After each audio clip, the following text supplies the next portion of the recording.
Jingle bells கீதம் பாடிடு. Jesus உன்னை தேடி வந்தார், கிறிஸ்மஸ் கொண்டாடு. இறைவன் தன் மகனை தந்தார், நன்றி பண்பாடு. இயேசுவை போல் இறங்கி வந்து வாழ்வை கொண்டாடு.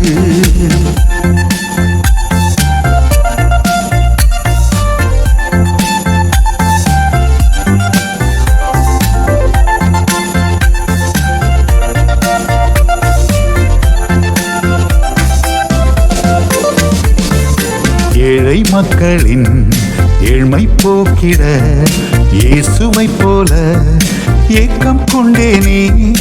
ஏற்றத்தாழ்வென்னும் தீமை மாற்றிட என்னாலானதை செய்து வந்தேனே. ஓ, அன்பு பணியில் ஆர்வம் கொண்ட பிஷப் நான் தானே. அள்ளி தரும் தாத்தாவாக வேஷம் கொண்டேனே. செயின்ட் நிக்கோலஸ் என்னும் புனிதர் ஆனேனே. சாண்டா கிளாஸ் ஆக ஒவ்வொரு ஆண்டும்